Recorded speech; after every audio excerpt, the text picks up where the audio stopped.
Oke, sagantaa keenya har'aan jalqabnaa beekama Roosif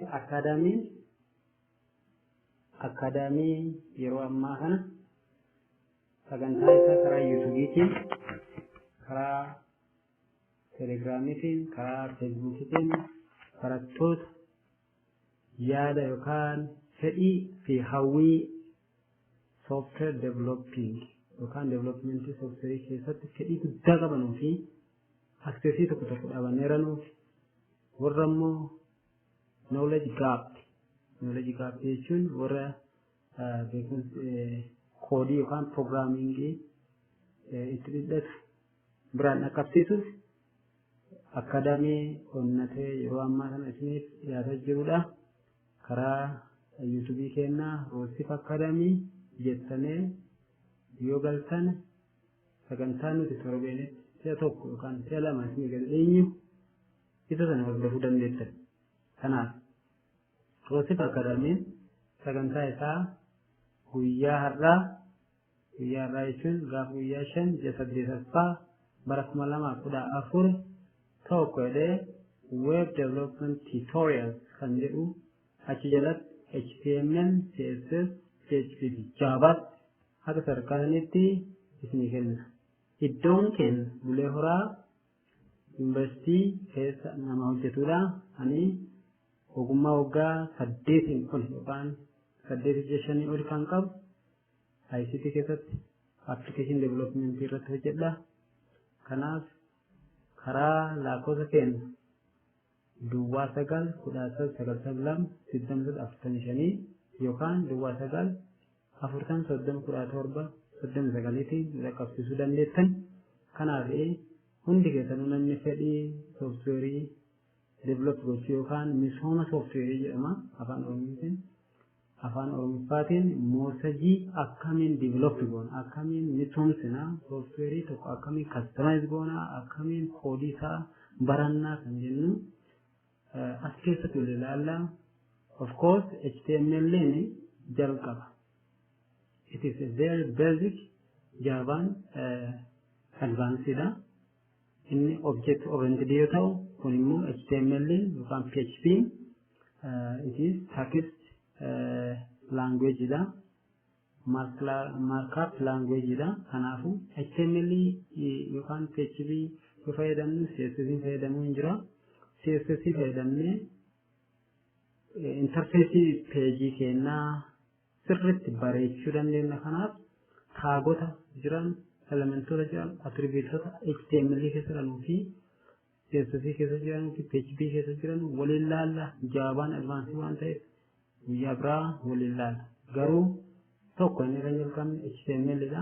HTML jalatti attribuutonni haqa bara waliin laallu baay'eedha.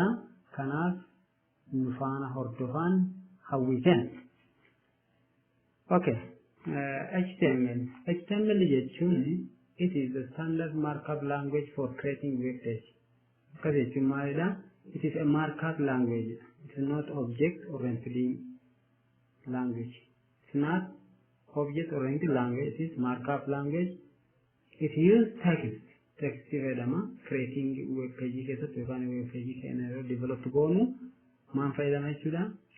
Text fayyadama, taagota garaagaraa fayyadama, document text fayyadama jechuudha. Kanaaf it is a standard markup language for creating web page jennaan jechuudha. So why we abbreviated this HTML? Maaliif HTML jennee waamna? So it is stands for hypertext markup language. It stands for hypertext markup language. Jechuun hyperida, tiin textida, emmin markupida, elli language ida jechuudha. So it uses text markup language. So in the HTML code, it describes the structure of web page. Gaarummaan isaa maalidha? Web page yookaan website tokko web page nu gabaasneetu documentii tokko yoo hojjennu yookaan interface tokko yoo hojjennu web page jennaan Yoo hunda isaa adda tokkotti jennu website jenna yookaan bloogii isaa wanti baay'eedha. Kanaaf so HTML maal godha structure describe godha jechuudha. Structure barra ilaala wal ilaala. Kanaaf it uses structural the content parts. So it consists of a series of elements. One man it has a lot of elements of baay'ee qaba. Elementoota kun karaa tokkotti immoo attribuutii jechuu dandeenya. HTML seerota elementii baay'ee qaba jechuudha. Yoo elementoonni kun jirre programming hojjechuu hin dandeenyu, koodii barreessuu hin dandeenyu waan ta'eef we have to focus on a series of elements. So HTML elements tell us, or tell the browser how to display the content. Warra elementoota jennuun kun display gochuuf browseritti himaa jechuudha. Browseriin akkas godhee itti eegalee yeroo nuti raan goonu browser irratti nu banama. So kanaaf maal godha jechuudha. It tells the browser how to display the content. Contentiin kenna nuti barreessina achi keessatti contentii achi keessatti. HTML keessatti content jennaani. So contentiin barreessinu kuni browser irratti display ta'a. San ilaalla. Tokko ilaalla hin dabarru. Laayinii ilaalla. Sarara isaa inni sirriitti irraa gadee isaatiin ilaala waan ta'eef fakkeenya fudhadhee isin hojjedha. Kanaaf so elements tells us what how to display the content of that element. So HTML elements label a piece of content such as heading paragraph link working illalla. So HTML document isa akkana barraa'u kana document jennaani. So tokko ilaalla jalqabarratti HTML keessatti useriin tokko namni programming barreessu tokko doc type kan jedhu kana isaan jalqabu qaba jechuudha. Hangafa maan jenneerra duratti kan jenne it has a structure kan raa jenneerra. Structurally jenna malee HTML gubbaa ansitee doc type jalatti barreesse yookaan headii gubbaa ansitee yookaan title body gubbaa ansitee boljaa yoo barreesse siin dubbisu jechuudha. Kanaaf it has a structure qabaatu hin jenneerra. Programmoota biraa keessatti peejii yookaan laayinii kontentii irraa deemu programmingii sequentially dubbisa. Jalqaba dooktaayittii dubbisa. Jaavaa keessatti fudhatanii gubbaa jalqabee main programmii yookaan main functionii keessatti haga hojjetan cufa dubbisaa jechuudha. So the same to here. Asirratti kanuma jechuudha. Bifa kanaan tokko ilaalla HTML jennaan. Maafi HTML barreessaa qaba waan ta'eef HTML gaafa jennu we are telling this is HTML code. Kun wanni deemnee hojjetaa kun HTML code dha jennee HTML ta'uu yoo argu browser irratti display godha jechuudha. So it tells what the browser to display the content of the HTML head kan jedhu jira. Head keessatti maammaantu fayyadamna.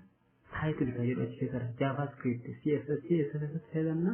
Head kan jedhu. Headiin kun akkuma duratti dubbanne ilaala. HTML asii bana. Ilaala. HTML hin banama. HTML asii cufa. So start tagging jira, end tagging jira jechuudha. Wal ilaalla. Fuula bira jira. Wal ilaalla. Kanaaf headii asii banameera. Headii gaafa bannu asii mallattoo kanaan banna. Kana banneerruun as keessatti CSS fayyadamna. JavaScript jira. Metadata jira. Wanta baay'ee as keessa include ta'a.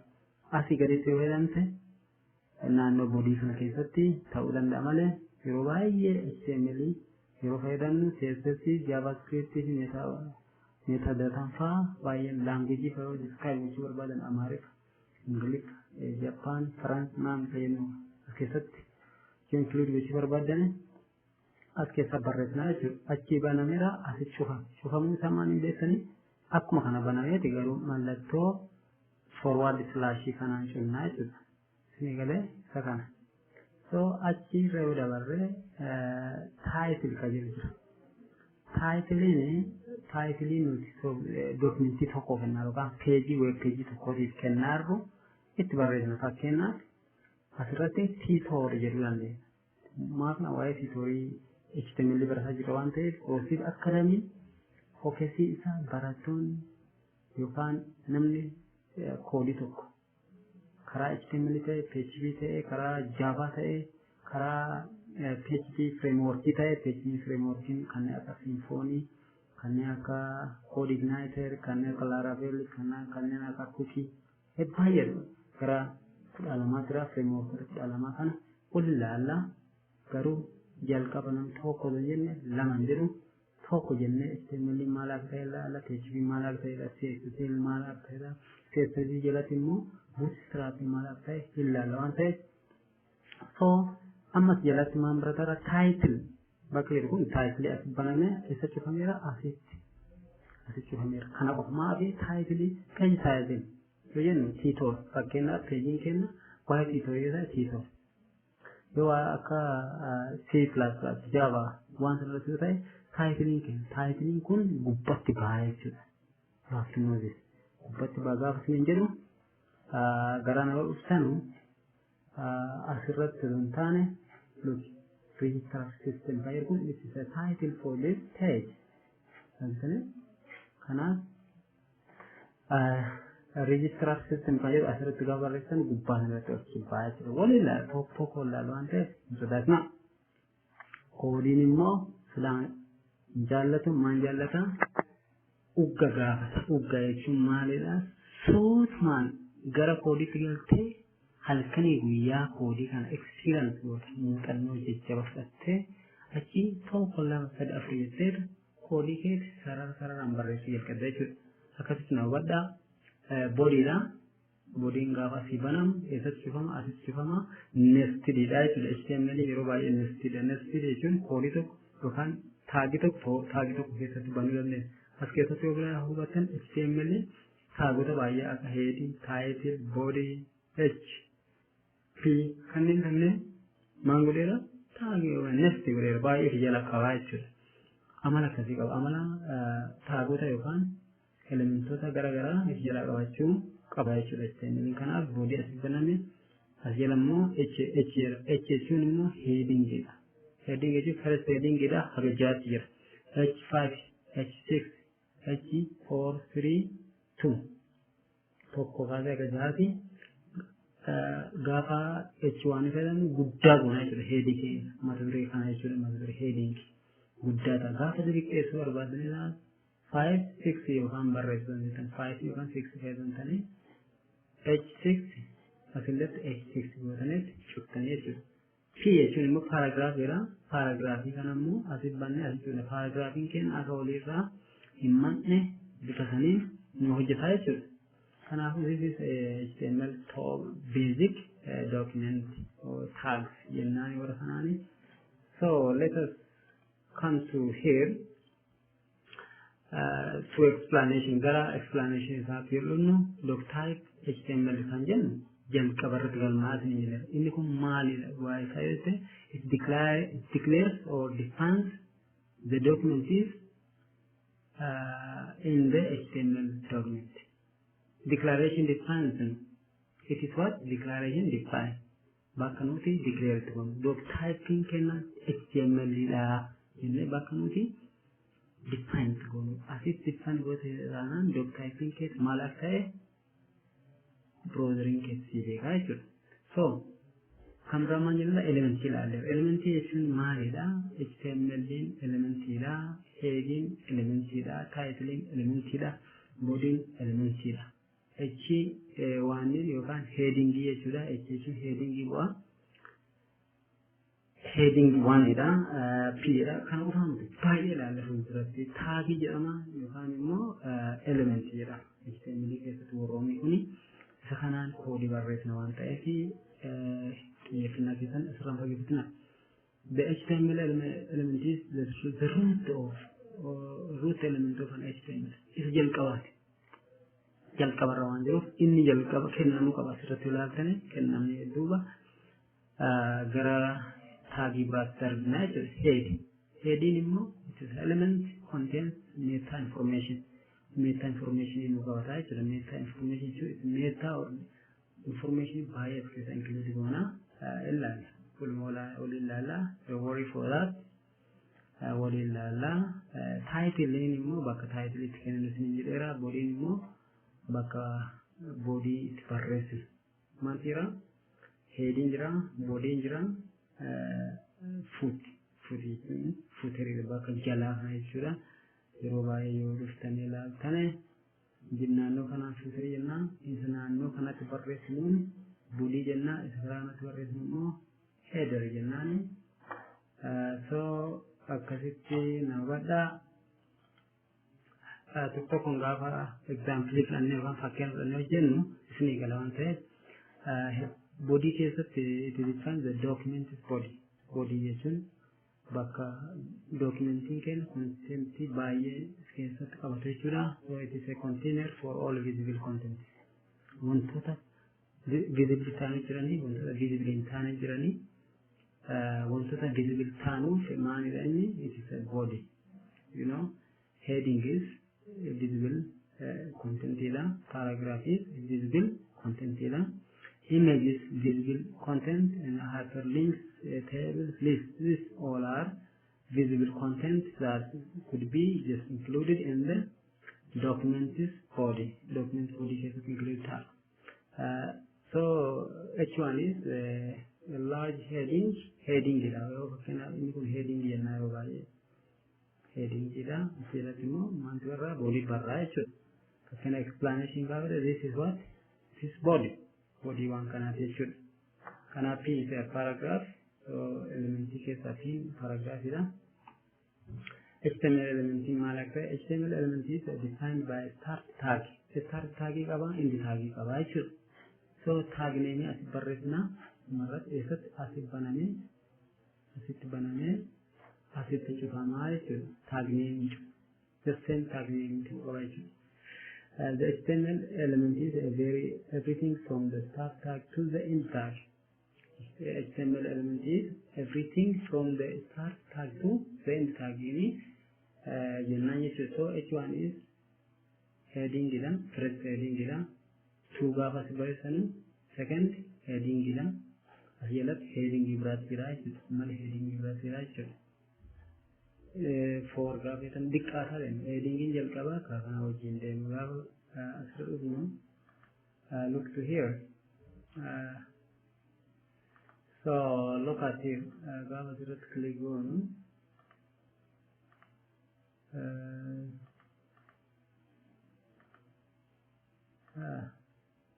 sorry asirra hin jiru word irra jira jechuudha. Word irra jira. Word irra gaafa laaltanu look at here. Sira laalame yes argitanii jiru. This is what heading 1, heading 2, heading 3, 4, 5 head jira. Sifa kanaan yoo barreessu barbaadan heading keessan asii barreessine sifa lammaffaa sadaffaa gaafa barreessu barbaannu HTML code keessatti jechuudha. You have to carry for HTML code keessatti heading 1, 2, 3, 4, 5, 6 jennee barreessina. Sifa kanaan barreessina jechuudha. Paragraafiin asii meera gaafa paragraafii kan keessa gootane paragraafiin tokko paragraaf lama paragraaf sadii akkuma kana asuma yoo laaltane paragraafiin kun tokko amma lammaffaa hubannoo barbaadan amma isuma kana asii bantanii paragraafii tuweessanii. So this all are what HTML elements. So start tagging fi end tagging qaba jechuudha. So inni gidduutti argamu kun content element fakkeenyaaf H1 gaafa jettan headingin keessa maalidha? Tokkoffaadha. It's a first heading. My first heading inni jedhu kun immoo content keessa barreessaa. Achi keessa barreessaarru content keessanii asii end tagging keessa yookaan tagging keessa ciftanii waa isin dhibu BR kan jedhamu breakidha. break gochuu fi maa hin qabudha element content hin qabu indices hin qabu. This is a special element. So some HTML elements have no content like this one. These elements are called empty elements. Empty elements jennani, so empty elements do not have an indent tag. Come to here please, basic HTML page structure. Structural, you see, code is correct, it's in English. Structural, Java, Notepad, you can atom editor gaafa jedhamu yookaan notepad editor jedhamu baay'ee bareechee structuralism barreessa document fuutanii jalqabarra keessanii HTML gaafa sirriidha HTML jalqaba goonee head yookaan head kana jalqaba goonee HTML lammaffaa goonee document gaafa gadaansine isin hin dubbisu jechuudha koodiin keessan isin hin dubbifamu kanaafuu document jennaa HTML isaanseemo head achiin body keessa waan barbaadan structural ala barreessuu dandeettan. Si garuu preceding waan jedhamu jira. Kan hide gochuu danda'a. Kanaaf isallee waliin ilaalu waan ta'eef akkasitti hubadha. Standard HTML page tag contains a doc type tag in the beginning. It has what? Doc type in the beginning, right? It has a beginning doc type HTML. Then after doc type HTML, it has to have HTML page status as well. So HTML page title style JavaScript is included in the head. So to see mira untaka style association dinna untaka title untaka JavaScript untaka meta data is included. And all main and the visible page content is written in the web body is variety to the kind of content visible can see can especially body set up. So this is HTML page structure. HTML HTML jetted doc type is done data garu browsing case hirrakata to display this content of HTML. The browser needs to know what it is, what kind of HTML, what kind of code, what kind of content. The title included one by ye platama. Karu structure is an example. HTML as in banana as marriage. Case and then jelkori. Head gaviet heady in cases. Aye, Lakanelli head. Body asii banane asii cufama kanaafuu HTML hundasaa keessa qaba heading title qofa keessa qaba wanti biraan jaba dabaluu dandeenya as keessatti booda laalla kanaafuu body jalatti waan baay'ee barreessa H1 P means P is paragraph H is heading tokkoffaa lama sadeen as keessa waan baay'ee barreessa dandeenya so this is the structure of HTML page. The content inside the sections, the white area above will be displayed in the browser. This part will be displayed in the browser. Browser with Panama, and you can title Uppat Panama. So, the content inside the title, the content in the title and it will be shown in the browser title bar Uppat from the registrar system. Title page type so browser title bar title page tag HTML tagging doc type kun as case awani sindeka kun commented want as case less than exclamation mark hyphen asii waan jettanii barreessatan yaada keessan tokko lama sadii bakka kana keessatti dootii kana sadii keessatti waan barreessan hin dubbifamu. Comment gootee jechuudha kompiitarri hin understand wanta as keessa jiru keessa akka isa kana as fi isa kana haga asitti wanni jiru wanni gidduu kana barraa'u as keessa inni barraa'u kompiitarri hin dubbisu garuu namni piroograamingii kana barreessu hojjetu yaada piroograamingii kana as keessa barreessa.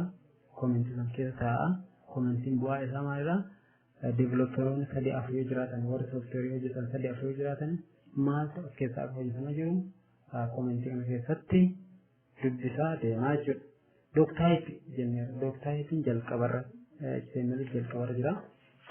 It defines what the doc type. Typing documentii kana maal akka ta'e define godha. Isni galee HTML yoo ta'e HTML PHP yoo ta'e PHP dha. Bifa kana kanaaf akkas hubadhaa. This is an element or a tag that defines a hyperlink. Linkota isin kilikii godhu linkii tokko gara linkii tokkotti akka deemu. Fakkeenyaaf gara kana yoo dhuftan this is what? This is a link. This is also a link. You see, this is also a link. Kanafi gaafa link kana kilikii godhu gara link kana deema. Gara kana gaafa kilikii godhu so taagi an fayyadamu dha jechuudha. Hyperlink kan fayyadama. This is for abbreviation or acronym tokko barreessuu barbaadan fakkeenyaaf HRM system fakkeenya gabaasnee barreessuu barbaadan abbreviate ABR acronym akkasuma but not supported in HTML5.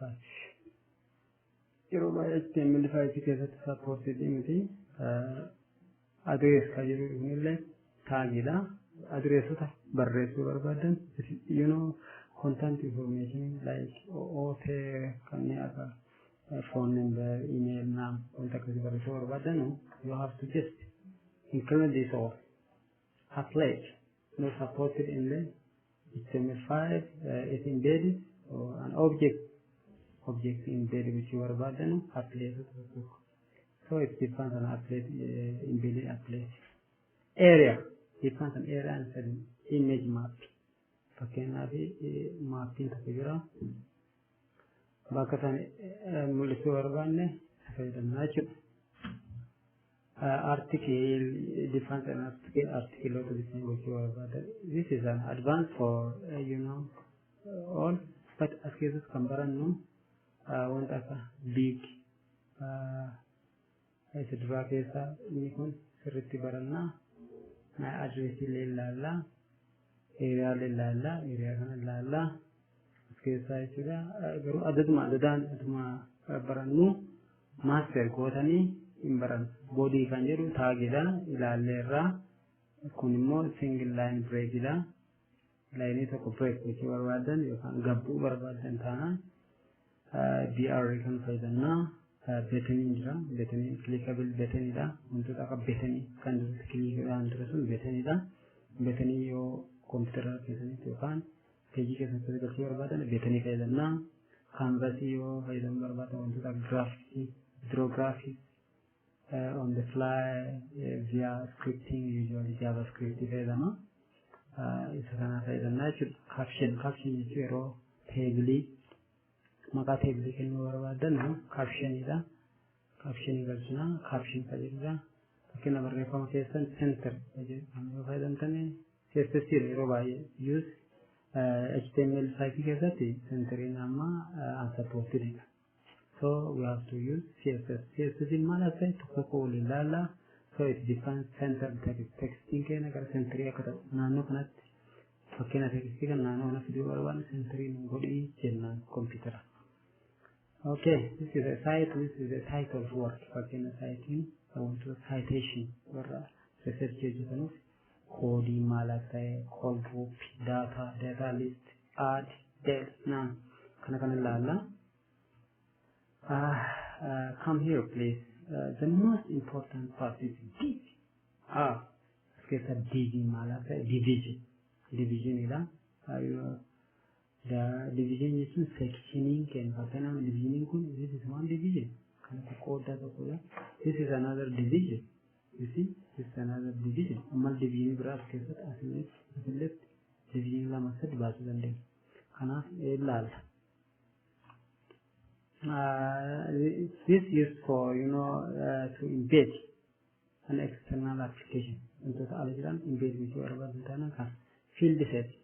Field set means it used in the form you have developed one form is baka formatting on top of the general field setting and it groups related elements on top will focus on elements to focus on grouping collage figure caption table caption jira figure caption jira figure caption figure fakkeenya it is size content wali barreeffam image irra figure barbaadde figure fayyadamta fontiin yeroo ammaa HTML5 irratti fayyadu so instead of fayyadamna jechuudha CSS keessa galchine font size barreeffama keessi 12 14 meeqa akka ta'u so it depends what asirratuma baay'ee define godha fonti gaafatu fontiin jira coloring jira size isa jira for text you know akkuma amma wordii keessatti barreeffama tokko asi barreessine kadanii wasiba kadanii jenne as keessa dhaabanneet maal fayyadamna we use this kana fayyadamta yeah this is font size this is style for format of you know writings or text you can say text. Thank you very much. Dabna font ilalera footery fakkenas headery footery body addan baatu barban footery fayyadamna headery addan header jennani footery jennani body samo body jennani kana it defines a footer for document or section. The other one is form. Forming is very important. Input ida wanta fakkenas username password and name first name last name and roba no akan urafudatu text in akan urafudatu form fayyadamna jechuudha so it defines HTML form for user input gara database ergisa gaafa barreessinu forming kenna barreeffama nurraabate gara biraatti akka geessu input ida jechuudha. The frame is not supported in HTML, so it defines a window frame. This is one frame to pass. Frame connect. Before frame setting, it's also not supported in the HTML. Irobaya CSS because I don't know to CSS in Fedamna Hilantani. The heading H up to H60. HTML heading head it contains this is also another tag, very important tag. It contains metadata information for document. So heading header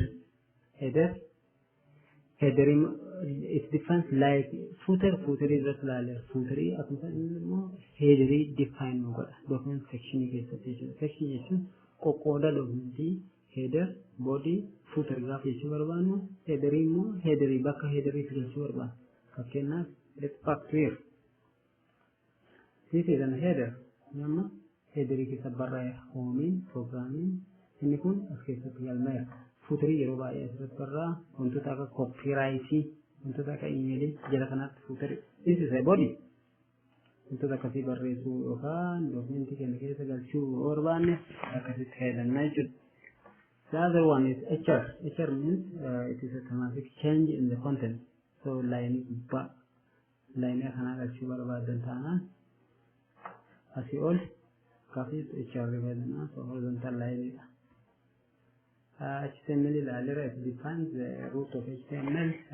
I is for italic barreessuu barbaadan I da it defines a part of text in an alternative voice or mood. Italic barreessuu barbaadan barreeffama keessan I fayyadamna asii banna achitti cufna jechuudha. iframe kan define the inline frame jira page keenya jechuudha.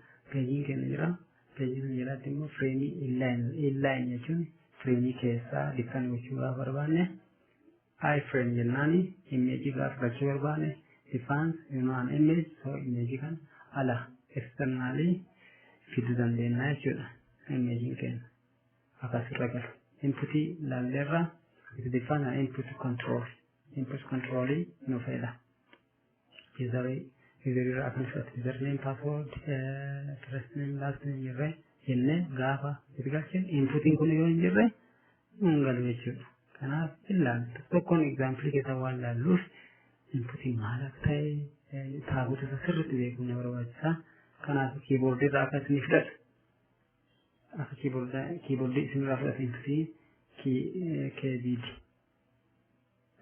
fayyadamuu dandeenya kanaafuu come here the other one is INS defines a text that has been inserted into a document document text in gal tokko jiraate taagi kana fayyadamna jechuudha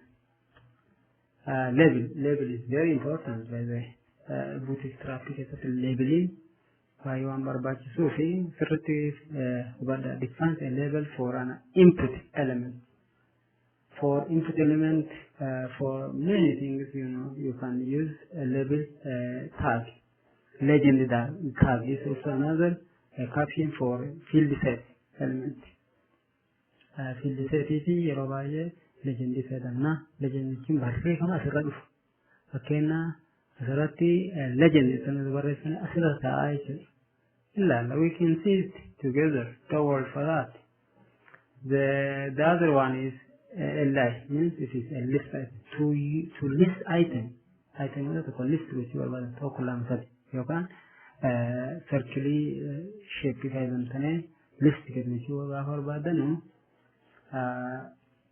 LI fayyadamna intifamani ledra link fayyadamni jira link ko kanale fakkeenya link tokko gara link biraatti akka dabru kan fayyadamne kana jechuudha fakkeenya relational document kan kanneen akka CSS faa ala yookaan kanneen akka JavaScript faa gaafa include gochuu jalqabnu yookaan gara document keenya kan ta'e yeroo baay'ee header ta'a naannoo kan header ta'a kanaaf naannoo akkasii kanarratti alaaf duugaa barbaadan external resource kenna jira external resource jennu styleidha style sheet JavaScript image website image mataa isaatu external resource dha kanaaf gara keessaatti gara bodiitti gara headiitti gaafa argachuu barbaannu fayyadamnu link fayyadamna jechuudha main is the main content of document fakkeenya main content kee fayyadamuu barbaadde main fayyadamna map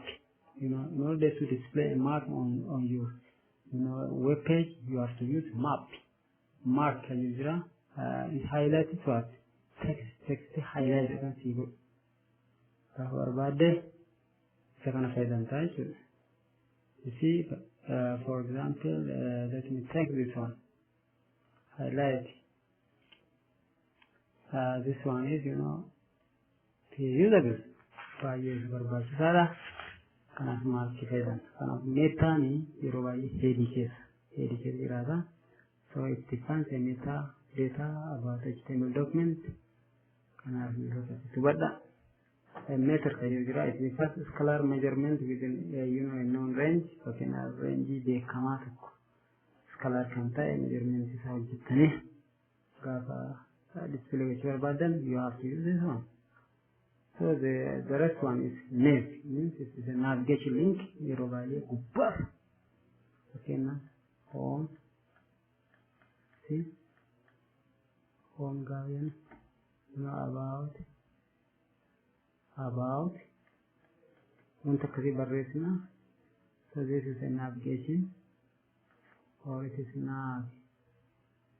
navigation link jedhamanii yeroo kana so kana immoo duratti kan laalle LI dha so LI eessa keessa jira this part well means it defines ordered list warra jedhaman list gochuu gaa barbaadan this is not that much important for you this is also used in our HTML part option ida fakkeenyaaf option banne optionota tokko gadi drop menu keessatti display gochuu gaa barbaadan you have to use this part in the drop list so So this is the result of calculation. We use in the result of calculation. P used for paragraph, I already said. Param defines for parameter for an object. This is not this much important for you. The other one is progress. Okay, now you want to download go to your progress. And so what you have to use this tag. This is for short quotation. This one is a script, JavaScript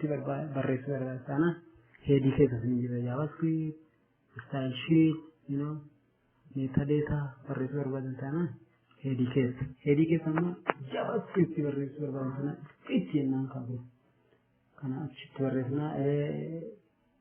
style sheet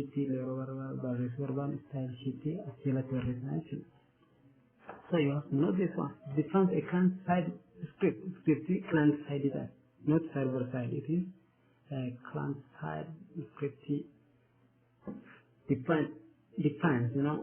Yes. The other one is section. Section means in a document. Document you can get that thing. Section is a code section. Another section. This one is section 2. Inside this we can have other section. In this one we can also so this one is used in the HTML tag. The other part is span. Span is a section in documents in order to use or separate some or text called text span in source used for multimedia resource for media elements video audio include which source jennani camera mo strong strong button you can use this one. Style styling if you use style information for a document. Style information for document style sheet in the camera no superscript is subscript subscript sub for superscript. Okay, now this one is subscript. The other one is square.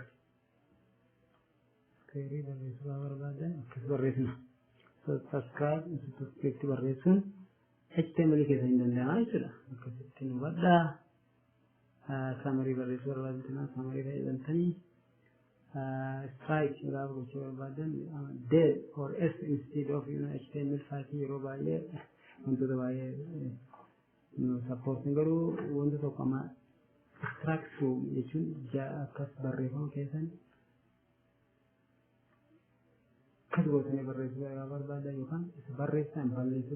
hello HTML hello HTML extract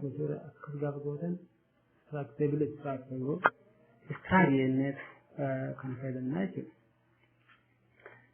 okay. The other one is the container for CVG graph. CVG graph. It's a CVG. It's a table. Table is a sure but this is a table, table in the Sedra. Seven and more HTML you have to use table tag. So it defines a table. Table you can define what you're taking table. So we have to define it.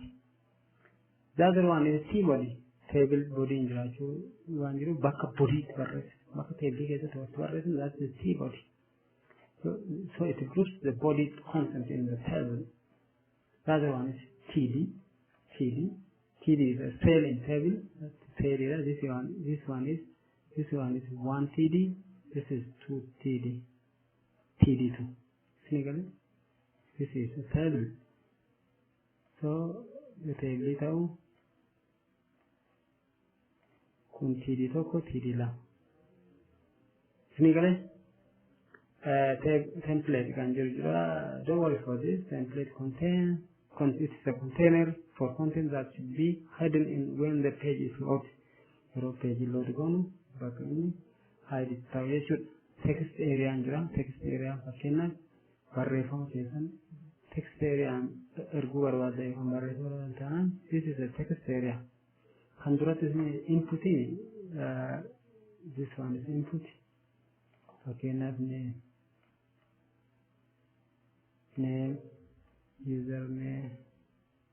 username input jechuun isa kana.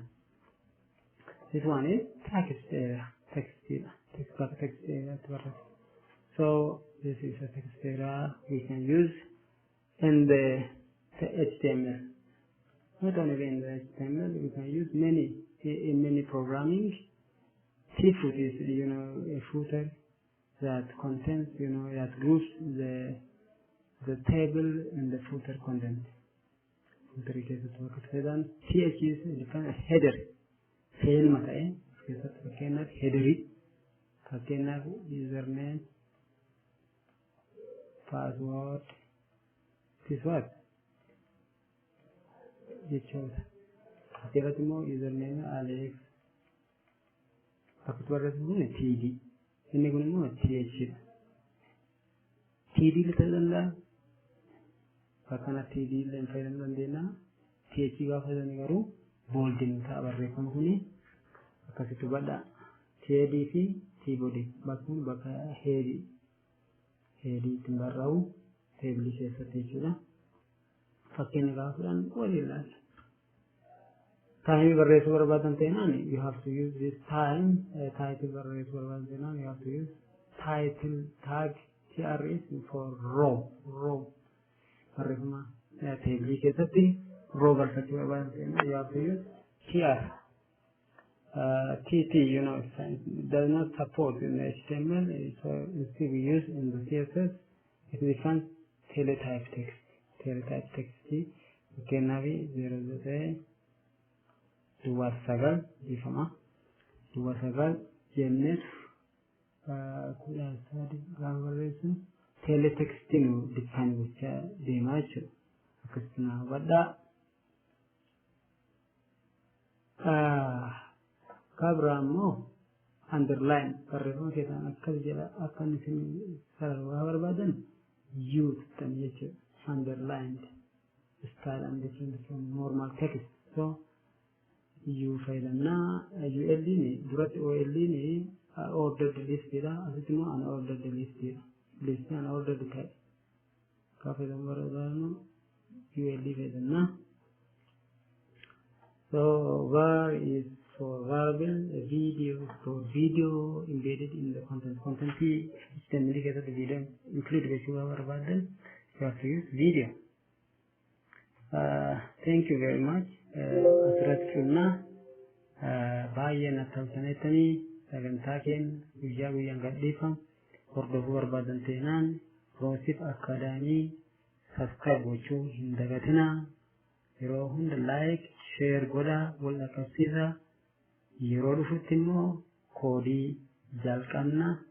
Kanaaf nootpaadii yookaan atom yookaan immoo sublime editorii keessan kompiitara keessatti caanadhaa na eegaa walitti fufnaa. Roosif Akaadaamii isinii ka'eera galatoomaa ulfaadha wayyaama.